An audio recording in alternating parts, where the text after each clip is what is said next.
Hey, LeBron, the rookie Patrick Williams was just quoted in their locker room saying that he heard you calling out a bunch of plays and such, and kind of it shows the film that you watch. I don't want this to be an obvious question, but what does that kind of film session like? How do you actually create that knowledge in the half court for guys to have enough time to execute it? How does that play into it? Well, I study the teams. I prepare for the teams every day.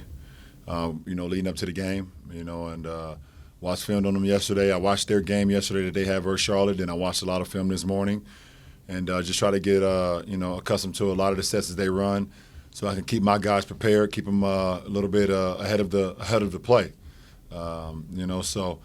Just being very knowledgeable about some of the sets that they like to run, some of the ATOs, some of the things they like to run in half court, things of that nature, just to have my guys keeping their head on the swivel and not get surprised by anything. Yeah, the defense speaks for itself with the points allowed in the first half. Offensively, it was a different profile from the Bucks game. Threes and 8 points. How much of that is what the defense is given? How much of that is a focus from the way you're playing? Every game has its own challenges, and every game is its own. You got to win that game. So tonight was an opportunity for us to get better. And AD came out from the start. Being a hometown kid, him and Taylor. It was our job to help them get the ball to them, and let them make plays in AD, and they both did that. Bill? Hey, LeBron. Tuesday will be a year since the accident, and I'm wondering, you were in a really tough spot as the leader of this team going through that, and kind of the face of the organization going through that. I'm wondering how you feel like going through that as the leader of this team changed your relationship with the city of Los Angeles and with the organization.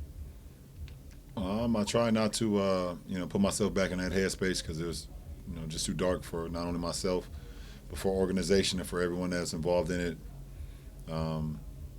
As the leader of the ball club, it was my job and my responsibility to take it all on, and represent our team with the most strength that I could, prosper at that point in time.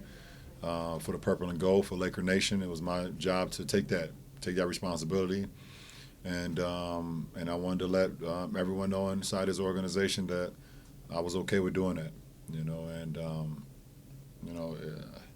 that's all I can say about that. Dave? LeBron, Anthony called himself out after the last game you guys had, even though you won. He said he wasn't playing well as of late.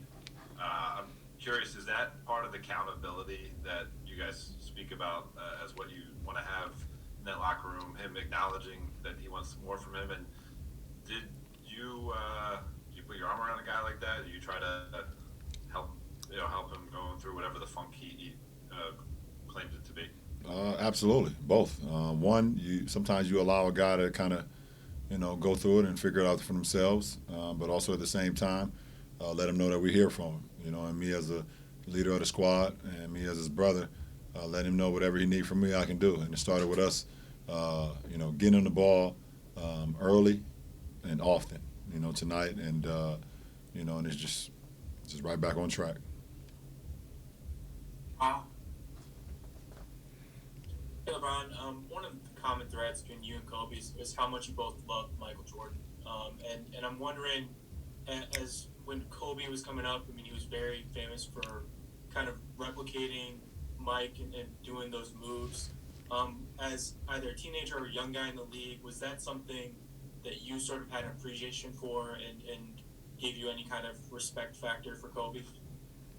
I only looked at Kobe for him. Obviously you've seen a lot of the similarities between, him and Mike, but I appreciate Kobe's game for Kobe's game. The way he played the game, the finesse that he played with, the ball handling, the capabilities, the shooting, everything that he possessed on the floor. I respected him for who he was as a player, and what he was able to bring out on the floor. The fact that he was able to, take some things from MJ and look at some of MJ's DNA and actually be able to do it. A lot of people try to do that. A lot of people wish they can take things from some of the greats and implement it into their game and then become successful. They just can't. They don't have the ability to do it, or they don't have the drive to do it. They don't have the mindset to do it, but he actually did it. and did it at a high level for a long time. And you can respect that. Last question, Dan.